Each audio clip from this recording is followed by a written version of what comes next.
This is Kuma from Iboga and Ikara, and I'd like to offer a little bit more insight as to what we do here at Ikara, Costa Rica, as an outreach to our village and NGO Iboga in Gabon. So on the surface, we use the current existing platform or design of retreat center spaces to obviously interject or incept what we are in our ethos. But our delivery of Iboga comes from First Nations people, which are the Babongo pygmies, who originate the tradition of Bwiti from the beginning. So the only true pure form is derived from the very beginning and the merging with the first Bantu nation of the Sogos to create the Myobe tradition, which I'm initiated in. I highlight these things because I'd like to start by paying deep respect, gratitude to the Babongo First Nations people who today allow us to arrive with Iboga. And it's a very important process for people to know about in the West if they do not know now. So whilst we are amongst retreat centers, that is not what we're doing. We're promoting the preservation, protection, and the sustainability of the knowledge that is over 25,000 years old and encrypted in the initiatic rites and ceremonies and processes of true Bwete, B-W-E-T-E, according to the Babongo spelling and phonetic, which is a harmonic language. So, effectively, when someone participates in Iboga ceremonies here with us at Iboga, Costa Rica, what we're doing is we're giving you authentic delivery, which is not being done in the West at all. At all. Not the way we bring it. So we're bringing it according to how my brothers and sisters and my spiritual father delivers it to us in Iboga in the village. The ethos, as well, is brotherhood of man. What does that mean? Well, in Babongo, in our tradition with the Bwiti is about learning Zambe Kana, which is God, inside self, realizing the inseparability of nature. Now, you won't hear any other retreat spaces or things talk like this because they don't know it. And if they know it now, it's because they've actually listened to me and started to say it. As an example, there's a couple of them now saying that perhaps they should start to sell their tradition more because they're not making money from profiting on sick people, so they start to take out spelling of Bwiti, B-W-E-T-E. That's not their spelling. They practice Gonde na de Puma forms of Bwiti, B-W-I-T-I, and Asengidia, which are modern deviant forms that happened with the impact of the colonial forces. Now they merged and they became fetishism, which is worship of the object, which is a dissension from the original teaching of God himself. So I need to make that distinction clear. We are nothing to do with these lower debased forms. They are current and they are accepted and they are understood within the branches of the trees of Bwiti, but that does not mean because they're somehow been authenticated by their general prevalence, that they are somehow authentic or able to disseminate the correct information. The only correct information from the true angelic force, which is the Bongo Bwiti, the only true information resides within that. Right? And this is what we want to make sure. We're looking to promote something called Imbutu in our culture, was reconciliation of God in self, which means we are to find, through dissolving and the dissolution of the use of thought, that we are pure awareness, and that only then can we approach God. But we must first relinquish all of our attachment and desire. Now, there's a way that we deliver this here, spiritually. Our prowess and adeptness with spirituality here is on another level. And I don't mind saying that.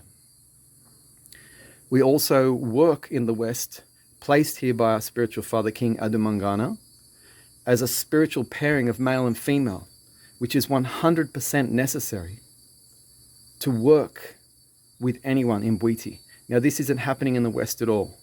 And this isn't a personal agenda on my side. This is to actually inform people that when you're looking to come to Iboga, you must be very careful. If you're looking to preserve and respect First Nations cultures, whilst enjoying this spiritual delivery and application to the Western mind, there's only one way to go, and that is to an authentic source of which we are. And I really want people to know this. So of course, this video is very brief and people cannot know me from this video. It's impossible, but I encourage people to call me and ask me questions, right? And I can actually elucidate more. We can actually show people what we're about. All of the money that comes through here is appropriated and funds the preservation of the 7 villages in the Babongo territories of which we take care under His Majesty King Adamangana, and also our village Iboga and Azambe, which is the central point or the hub of these mechanics, of these processes. And there we have our brothers and sisters who have dedicated their entire life towards living and breathing Bwiti with the daily consumption of Iboga. So the same way to approach this and to ensure that you're coming somewhere is to at least, even if it's not here that you're interested in, ring me anyway, because I'll tell you the truth. Because my job here is not to actually profit from your sickness. I don't do that. I don't sell. I'll unsell it before I do that. That's not my job placed here by my spiritual father.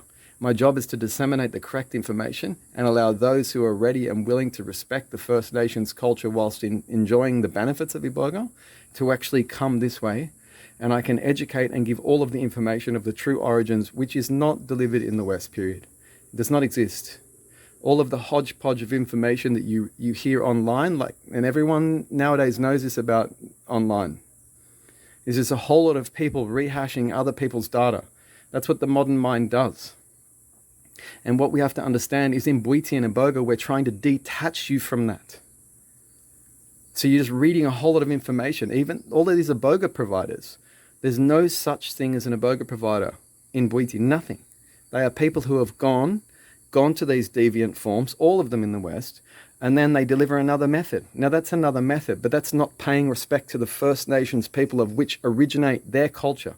And just because they've gone to Gabon means very little as to their authenticity, because Gabon is a mess with these deviant forms of Iboga. Everyone is marginalizing and forgetting who originated their culture. And now all around the world, I'll make this case, we're very ready to protect our local indigenous cultures, aren't we? All of these people I'm talking about in the Iboga fraternity are very ready to protect their local Aboriginal cultures or whatever else, which is great. But what I'm saying, here they are taking, whilst paying no reverence, taking from Gabon and Iboga whilst doing that in their country. Do we see the double standard and the contradiction that is existing here? Iboga and Bwiti is about ironing out contradictions. So number one, it's a failure. If you're an Iboga provider, number two is another failure. If you practice deviant forms of Iboga, another failure. And all the kudos to them, do whatever you like. But I'm here to make a distinction so people know what we are. So you can come to the truth. And if it's for you, you're guaranteed to make exceptional changes. Not just temporary ones that were delivered to you by a hand who just rehashes the information of Iboga and Bwiti. When you come here, you get delivered from a hand that actually lives moment to moment. Through the original First Nations processes of which I am initiated in lineage. Which, to bring another case in point, Manga and myself here are the only truly initiated Wete outside of Gabon, outside of the Babongo territories. And that wasn't something we paid for. We were invited first and foremost.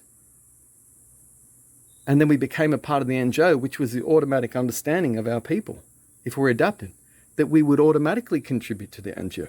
We are the NGO now, you see.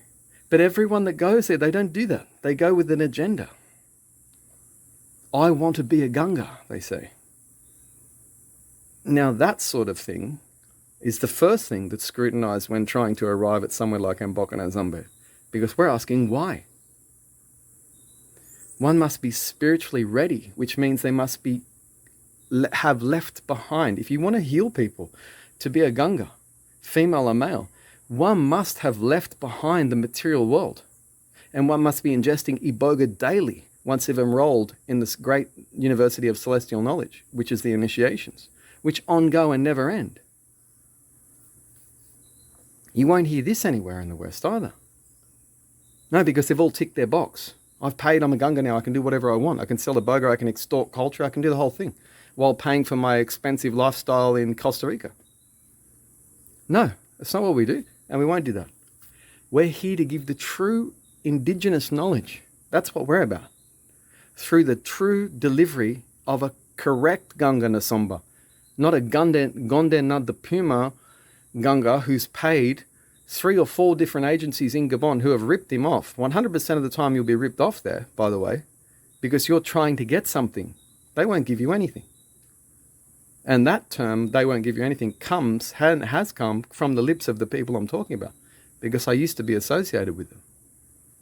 So I am here, once again, not as a personal agenda, but here to make a distinction. They're distinctions so you know what you're getting when you come here. And if it's for you, and I'm here. And I'm here as a missionary, because that's what I am, as a Gunga Nasomba in Myobe tradition, and initiate into Mweli, and training to be into Dusumba. What I am as that person is someone who's honoring and living and breathing who I am every day. All of the esoteric information, studied, breathed over, worked with. I'm here to bring the purity. I'm here to protect all indigenous cultures.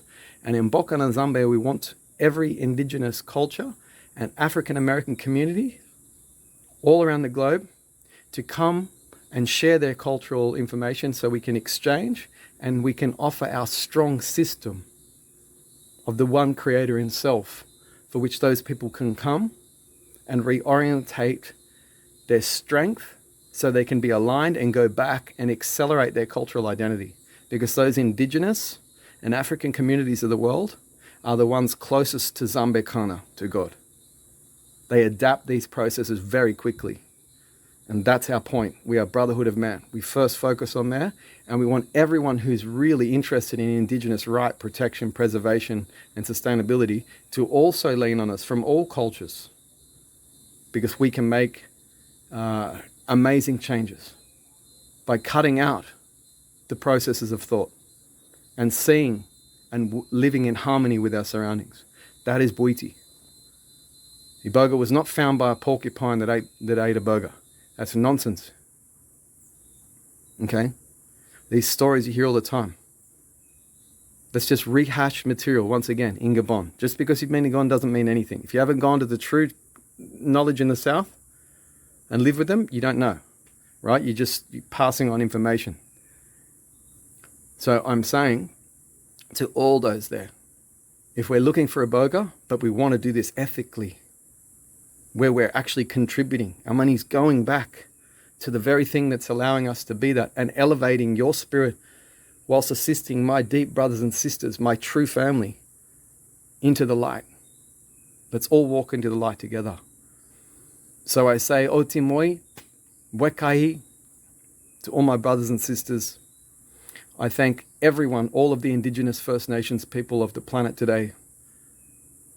I pay great reverence and deep respect for all of them. Let's bring some brotherhood of man and unity into one another.